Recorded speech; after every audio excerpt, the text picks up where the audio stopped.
कामचोर बहू। कांता बहन की 2 बहुएं थीं, बड़ी कल्पना और छोटी प्रिया। कल्पना का जैसा नाम वैसा ही काम। सारा दिन कल्पनाओं में रहती, ना कोई काम करती ना कोई धाम। अरे कल्पना बहू, जरा अच्छी सी चटनी पीस दे, आज कुछ मजेदार खाने का मन है। पेट में जलन हो जाएगी माँ जी बुढ़ापे में, और वैसे भी मेरा काम करने का वक्त शाम का है, अब प्रिया को ही बोल दो। इतना कहकर कल्पना वहां से चली जाती है। कांता कल्पना के ऐसे रवैये से काफी परेशान रहती हैं। मैं बना देती हूँ माँ चटनी, ऐसा बोलकर प्रिया माँ को चटनी बनाकर प्लेट में खाने को देती है कि तभी वहां कल्पना आ जाती है। अरे वाह चटनी, जरा चख कर तो देखूं, बड़े दिन हो गए। अरे नहीं बहू, तू तो रहने ही दे चटनी खाना, पेट में जलन हो जाएगी।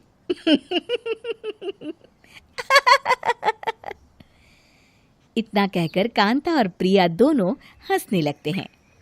कल्पना सारा दिन या तो मोबाइल में यूट्यूब देखती या फिर सोती रहती। उसका कमरा भी बिखरा और गंदा रहता। एक दिन कल्पना का पति अशोक उससे कहता है, अरे कल्पना, जानवर भी उस जगह को साफ कर लेता है जहां वो बैठता है, तुम तो इंसान हो, कैसे इतने गंदे कमरे में रह लेती हो? देखो सारा सामान यहाँ वहां बिखरा पड़ा है। ज्यादा अपनी माँ का बोल ना बोलो। हाँ, कमरा तुम्हारा भी तो है, गंदा लग रहा है तो साफ कर लो। पता नहीं तुम्हारे साथ मैं कैसे जिंदगी बिताऊंगा। इतना कहकर अशोक वहां से चला जाता है। कल्पना बस खाना खाने कमरे से बाहर आती और फिर से कमरे में चली जाती। इससे कांता बहन काफी परेशान रहती। एक दिन प्रिया कांता से कहती है, माँ, मैं सारा दिन काम करके थक जाती हूँ, आप कल्पना दीदी से कहिए ना कि सुबह और शाम का काम बांट ले। मैं तो अब सिर्फ एक वक्त का ही काम करूँगी। हाँ। अरे तू वो भी ना करना, एक बहू तो कामचोर थी ही, दूसरी भी आ गई काम ना करने के बहाने लेकर। तभी वहां प्रिया का पति रमेश आ जाता है। माँ, मैं देख रहा हूँ भाभी कोई काम नहीं करती, प्रिया सारा दिन घर और रसोई का काम करती है, अब कुछ करो ना माँ। कांता मन में कुछ सोचती है और कल्पना के पास जाती है। कल्पना फोन पर मेकअप करना देख रही होती है। कल्पना, तुम सारा दिन बस मोबाइल देखती हो, घर का कोई काम भी कर लिया करो। प्रिया सारा दिन काम करके थक जाती है, आज से मैंने फैसला किया है, एक वक्त का काम तुम करोगी, सुबह का खाना तुम बनाओगी और रात का प्रिया। आप लोगों ने काम को हव्वा बना रखा है। अरे पता नहीं थोड़ा सा ज्यादा काम करने में आप लोग घबरा क्यों जाते हैं। और हाँ, बहुत ज्यादा प्रिया की तारीफ मत करिए मेरे सामने, बड़ी बहू तो मैं ही रहूंगी। मैं कुछ नहीं जानती, कल सुबह मुझे वक्त से खाना चाहिए, रसोई में आ जाना, वरना कल से तुझे खाना नहीं मिलेगा। अगली सुबह कल्पना रसोई में नहीं आती है। वो देर से सोकर उठती है और बाहर आकर कहती है, अरे भूख लगी है, आज खाने में क्या है? इतनी देर हो गई, आज किसी ने मुझे उठाया भी नहीं, पता नहीं कहाँ है सब। कल्पना को घर में कोई नहीं दिखता। वो रसोई की तरफ जाती है जहां बड़ा सा ताला लगा होता है। अरे रसोई में ताला? ओ, मैं तो भूल ही गई थी। माँ ने आज से सुबह का खाना मुझे बनाने को कहा था। हे भगवान, इतने लोगों का खाना बनाना क्या आसान है? तभी घर के सारे सदस्य बाहर से वापस आते हैं। वाह माँ जी, मजा आ गया छोले भटूरे खाकर। मेरे मुंह में तो अभी भी स्वाद आ रहा है। अरे कल्पना, तेरे भरोसे रहते तो हम तो भूखे ही रह जाते। कल्पना को बहुत गुस्सा आ जाता है। अब बहुत हो गया, आज से मैं अपनी रसोई अलग कर रही हूँ, मैं अपना खाना खुद बना लिया करूंगी।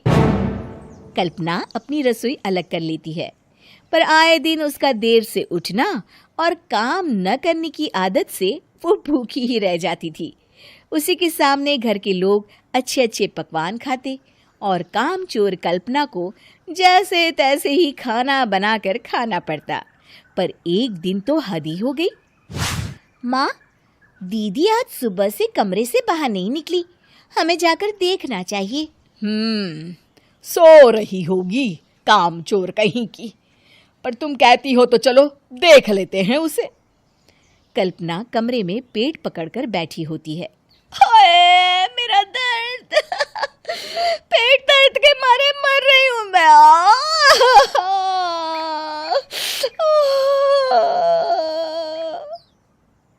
अरे दीदी, क्या हुआ? पेट में दर्द क्यों हो रहा है? डॉक्टर को दिखाया आपने? माँ, कल्पना खड़ी होती है और माँ जी के पास आती है।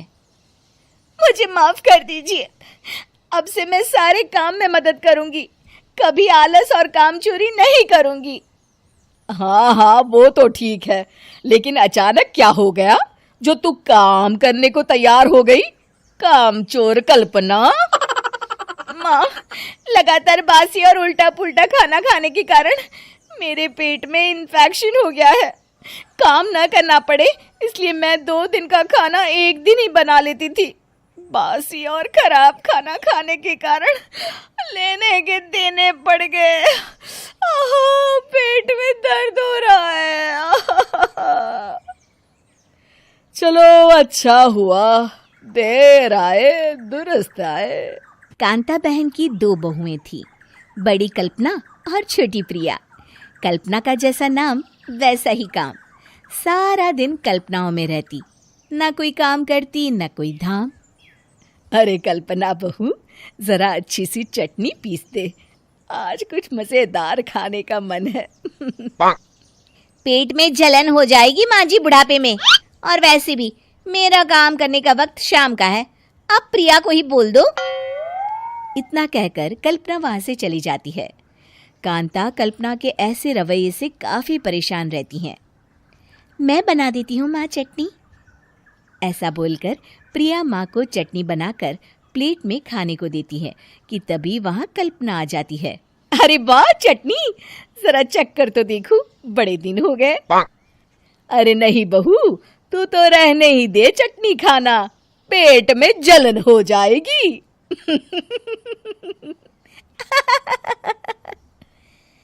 इतना कहकर कांता और प्रिया दोनों हंसने लगते हैं।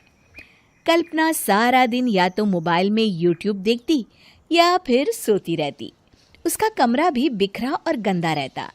एक दिन कल्पना का पति अशोक उससे कहता है, अरे कल्पना, जानवर भी उस जगह को साफ कर लेता है जहां वो बैठता है, तुम तो इंसान हो, कैसे इतने गंदे कमरे में रह लेती हो?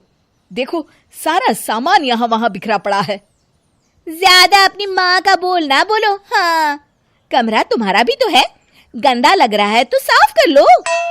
पता नहीं तुम्हारे साथ मैं कैसे जिंदगी बिताऊंगा। इतना कहकर अशोक वहां से चला जाता है। कल्पना बस खाना खाने कमरे से बाहर आती और फिर से कमरे में चली जाती। इससे कांता बहन काफी परेशान रहती। एक दिन प्रिया कांता से कहती है, माँ, मैं सारा दिन काम करके थक जाती हूँ, आप कल्पना दीदी से कहिए ना कि सुबह और शाम का काम बांट ले। मैं तो अब सिर्फ एक वक्त का ही काम करूँगी। हाँ। अरे तू वो भी ना करना, एक बहू तो कामचोर थी ही, दूसरी भी आ गई काम ना करने के बहाने लेकर। तभी वहाँ प्रिया का पति रमेश आ जाता है। माँ, मैं देख रहा हूँ भाभी कोई काम नहीं करती, प्रिया सारा दिन घर और रसोई का काम करती है, अब कुछ करो ना माँ। कांता मन में कुछ सोचती है और कल्पना के पास जाती है। कल्पना फोन पर मेकअप करना देख रही होती है। कल्पना, तुम सारा दिन बस मोबाइल देखती हो, घर का कोई काम भी कर लिया करो। प्रिया सारा दिन काम करके थक जाती है, आज से मैंने फैसला किया है, एक वक्त का काम तुम करोगी, सुबह का खाना तुम बनाओगी और रात का प्रिया। आप लोगों ने काम को हव्वा बना रखा है। अरे पता नहीं थोड़ा सा ज्यादा काम करने में आप लोग घबरा क्यों जाते हैं। और हाँ, बहुत ज्यादा प्रिया की तारीफ मत करिए मेरे सामने, बड़ी बहू तो मैं ही रहूंगी। मैं कुछ नहीं जानती, कल सुबह मुझे वक्त से खाना चाहिए, रसोई में आ जाना। वरना कल से तुझे खाना नहीं मिलेगा। अगली सुबह कल्पना रसोई में नहीं आती है। वो देर से सोकर उठती है और बाहर आकर कहती है,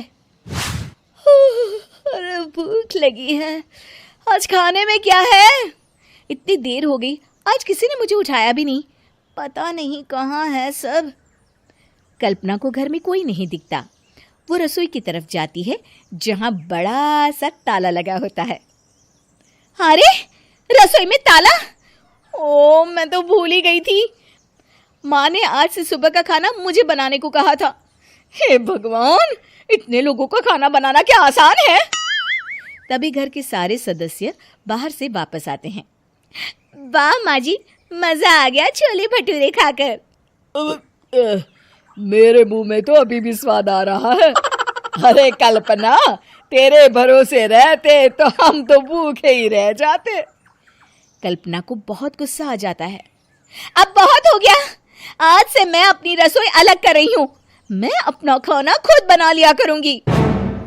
कल्पना अपनी रसोई अलग कर लेती है, पर आए दिन उसका देर से उठना और काम न करने की आदत से वो भूखी ही रह जाती थी। उसी के सामने घर के लोग अच्छे अच्छे पकवान खाते और कामचोर कल्पना को जैसे तैसे ही खाना बनाकर खाना पड़ता। पर एक दिन तो हद ही हो गई। माँ, दीदी आज सुबह से कमरे से बाहर नहीं निकली, हमें जाकर देखना चाहिए। सो रही होगी कामचोर कहीं की, पर तुम कहती हो तो चलो देख लेते हैं उसे। कल्पना कमरे में पेट पकड़कर बैठी होती है। हाय मेरा दर्द, पेट दर्द के मारे मर रही हूँ मैं।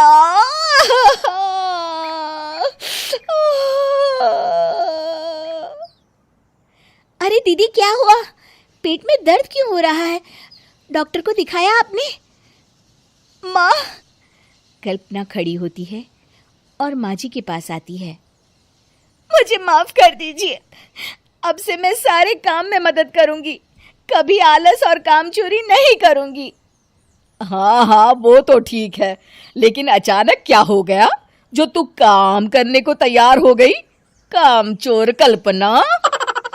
माँ, लगातार बासी और उल्टा पुल्टा खाना खाने के कारण मेरे पेट में इन्फेक्शन हो गया है।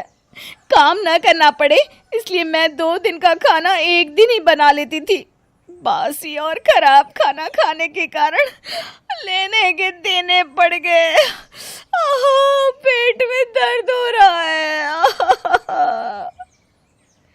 चलो अच्छा हुआ, देर आए दुरुस्त आए।